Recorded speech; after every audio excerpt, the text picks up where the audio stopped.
के पाठक जी के बर्खास्त कर देने से और उनके आदेश दे देने से हम डर जाएंगे और शिक्षकों की आवाज़ बंद हो जाएगी, ऐसा नहीं होगा। बर्खास्तगी के लिए अनुशंसा की गई है, नियोजन इकाई देखेगी। नियोजन इकाई पर हो सकता है प्रेशर बना के हमको डिसमिस कराया भी जाए, लेकिन शिक्षकों की आवाज़ को हम दबने नहीं देंगे। शिक्षकों को गुलाम बनाने की जो साजिश है, इस साजिश के खिलाफ हम आवाज़ बुलंद करते रहेंगे। यह लड़ाई संविधान को बचाने की लड़ाई है, लोकतंत्र को बचाने की लड़ाई है, हम इस लड़ाई को लड़ते रहेंगे। नियोजित शिक्षकों के नेता बंशीधर ब्रजवासी अपने बेबाकी बोलने के अंदाज से शिक्षकों के बीच में छाए रहते हैं और इनके इस अंदाज को लेकर बिहार के शिक्षा विभाग परेशान हो गया और अपनी परेशानी को दूर करने के लिए अब शिक्षक नेता बंशीधर ब्रजवासी को कार्रवाई की जद में ले लिया है। आपको बता दें कि बंशीधर ब्रजवासी जी जो एक शिक्षक नेता है, बिहार के नियोजित शिक्षकों के चर्चित शिक्षक नेता है, उनके जिला कार्यक्रम पदाधिकारी ने बंशीधर ब्रजवासी जी के नियोजन इकाई को अनुशंसा किया है कि ये शिक्षक आचरण का पालन नहीं करते हैं, शिक्षक आचरण संहिता के विरुद्ध अपनी बातें रखते हैं और इसलिए इन्हें बर्खास्त किया जाए। अनुशंसा इनकी नियोजन इकाई से की गई है। शिक्षक नेता ब्रजवासी जी बर्खास्त होंगे या नहीं होंगे ये तो भविष्य बताएगा, लेकिन हम जो आपको बताने जा रहे हैं वो बातें आप जरूर सुने और आगे आपको ब्रजवासी जी कार्रवाई के बाद क्या कुछ बोले हैं वो भी हम आपके ब्रजवासी जी की जुबानी सुनाएंगे इस वीडियो में ही।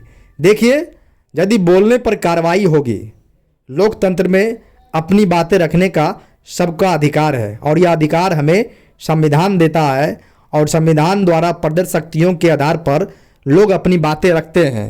हालांकि उसकी कुछ बंदिशें हैं, लेकिन लोग अगर बंदिशों का पालन करते हुए बेबाकी से यदि अपनी बात रखते हैं और अपनी बात रखने के कारण ही यदि कार्रवाई होने लगे तो फिर लोकतंत्र संविधान का मायने इस देश में, इस राज्य में कितना रह जाएगा, ये आप कमेंट बॉक्स में बताइए।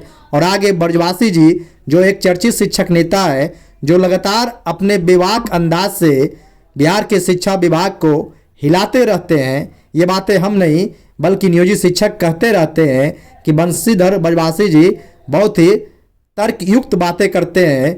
अपनी बातों में जो वो तर्क देते हैं उस तर्क के आधार पर लोग अपनी सहमति व्यक्त करते रहते हैं और यही कारण है कि शिक्षा विभाग को ऐसे नेताओं से डर लगता है, क्योंकि ऐसे नेता लगातार शिक्षा विभाग के कारनामे और जो करतूत है उसे उजागर करते रहते हैं। तो आगे सुनिए शिक्षक नेता ब्रजवासी जी पर जो कार्रवाई हुई और कार्रवाई के उपरांत उन्होंने जो बातें की है उसे आपको, हमको, सबको सुनना चाहिए। और यदि आपको लगता है कि ब्रजवासी जी बातें सही रूप में, सही ढंग से कर रहे हैं तो इनके द्वारा कही गई बातों को ज़्यादा से ज़्यादा शेयर करें और चैनल पर यदि आप पहली बार आए हैं तो चैनल को सब्सक्राइब कर बेल आइकन दबाएं। तो आगे सुनिए शिक्षक नेता की पूरी बातें, जो बातें उन्होंने कार्रवाई होने के बाद कही है।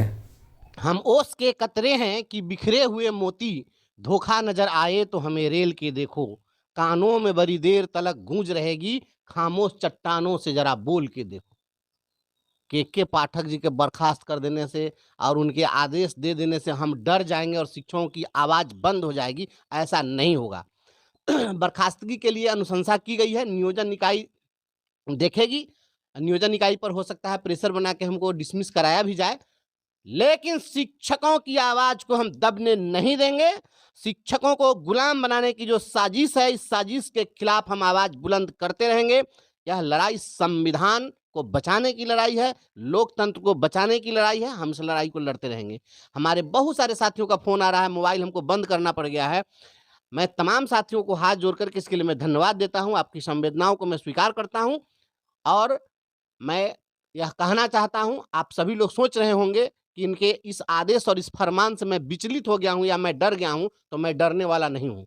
भगत सिंह को जब फांसी दी जा रही थी तो फांसी देते समय एक अंग्रेज ऑफिसर ने पूछा कि भगत सिंह बताओ तुम्हारी अंतिम इच्छा क्या है? तो भगत सिंह ने कहा मेरी अंतिम इच्छा है कि भारत माता को आज़ाद कर दो। उसने कहा कि यह संभव नहीं है, कुछ दूसरा कुछ इसके बदले में कहना है तो कहो। तो कहा कि दूसरा कुछ मुझे यही कहना है कि यदि भारत माता को आज़ाद नहीं कर सकते हो तो जितनी जल्द हो उतनी जल्द मुझे फांसी पर चढ़ा दो, ताकि मैं उतनी ही जल्द फिर भारत माँ के कोख में पैदा होकर मैं तुमसे बदला ले सकूं। ऐ मोगेम्बो, जान लो भगत सिंह के इतिहास को पढ़ने और पढ़ाने वाले शिक्षक हैं हम। हम इस तरह के कार्रवाई से डरने वाले नहीं हैं। जब तक जीवित रहेंगे, इस शोषण के खिलाफ, इस दमन के खिलाफ, इस लोकतांत्रिक व्यवस्था के खिलाफ, इस संविधान के खिलाफ जो भी आदेश पारित हो रहे हैं, जो आतंक चल रहा है, हम इसका पुरजोर प्रतिकार करते रहेंगे। और ये निलंबन और बर्खास्तगी मैं पहले ही कह चुका हूं, इससे डरने वाले हम नहीं हैं। पूरा शिक्षक समाज हमारे साथ है, और शिक्षक समाज जब हमारे साथ है तो मैं घबराता नहीं हूं। जो भी लड़ाई होगी इस लड़ाई को हम लड़ लेंगे।